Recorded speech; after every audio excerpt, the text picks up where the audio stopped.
Today we'll be discussing the Rococo, one of my personal favorite movements, and the reason why is because a lot of it is based on sexuality and having sexy subjects. So I always think it's a really fun movement to discuss, especially after the seriousness of Louis XIV and the French Baroque. And the death of Louis XIV is one of the catalysts, right, for setting the Rococo in motion. In Rococo, we talk about its name as being derived from rocaille, which is the French word for shell.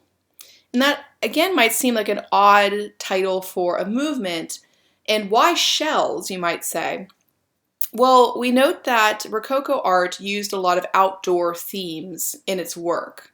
And so shells in the ocean often came up as thematics here. So that is one of the reasons why we think shells were used, is they show up decoratively in a lot of the pieces, especially in architectural design and decoration. So rocaille, rococo. So Louis XIV dies, and Louis XV, of course, is then coronated next. And what we think really happened here is that there was such a shift in leadership and attitude that it really changed the entire sort of outlook of France. Louis XIV had been very iron-fisted in his control. He really wanted to have dominance. Louis XV was the opposite. He seemed rather laissez-faire, kind of, do whatever you please. He was very lighthearted. He seemed to want people to have fun.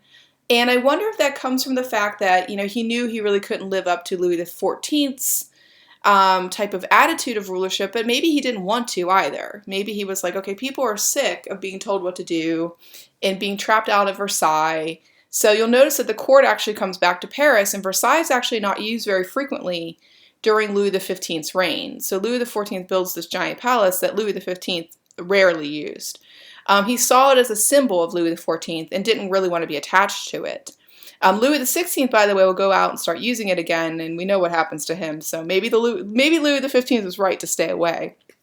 So the court goes back to Paris, and everything gets a little more loose, we might say. And so in this looseness, you see sort of a sexy kind of freedom, as I put it, being embraced. And what is the style that we see? We see that the style has a lot of use of pastel colors. Lots of like I always compare it to like a robin's egg, that kind of blue color, lots of pinks, creams, just a lot of pastel colors. And if you go back and look at the color palette in Versailles, you'll notice it's mainly more primary colors, a lot of use of really heavy gold, like a deeper gold. And so I often say I don't really like to gender styles, but I find that the French Baroque style has a real masculine feel to its color palette, and then it's very woodsy and earthy and outdoorsy, and it kind of has all the stuff of Louis XIV saying, I want to go live in my father's hunting cabin, but updated, right? And then the Rococo style has a much more feminine kind of flair to it. So I would say there's a lot of feminine influence here. And we'll talk about the feminine influence in the salons as well in a minute. And it has very sexy subjects that almost seem to sometimes cross the line into lewdness, we might say. And so there's a lot of this sort of happiness and freedom, definitely not a lot of religion at this time at all. And when religion shows up, it's often being made fun of. And so there's a lot of this kind of feminized, pastel, sexual, type of thing going on. The one thing I did want to kind of define for you is the subject of the fête galante. Fête is a party. Galante means like great or grand. So the idea of a great party or a grand party. Rococo artists use this subject matter of the fête galante. It's actually developed by Watteau, the first artist we're going to look at.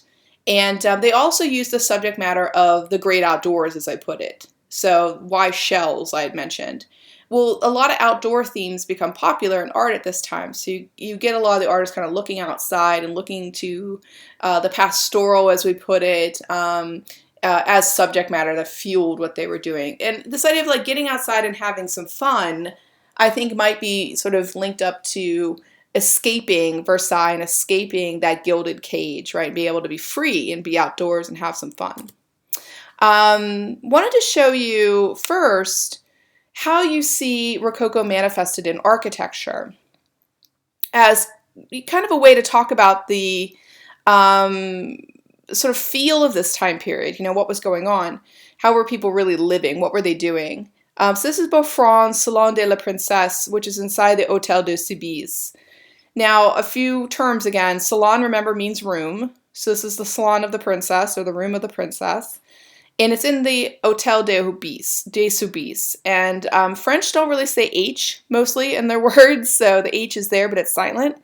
So hôtel is the way it's pronounced. And hotels were like townhouses. They were smaller houses. They weren't palaces or large freestanding structures. You find hotels mainly in cities, so like a townhouse. So this is a room inside of a townhouse, basically. And this is located in Paris. As I mentioned, the court had mainly gone back to Paris. So Beaufrand creates this space inside of this townhouse, essentially. And I want you to think about what you see in the space. You'll notice lots of gilding, but notice that the gilding here is sort of curving and growing and moving. It looks almost biomorphic, as we say. It looks almost alive. You see a lot more pastel colors, you'll note.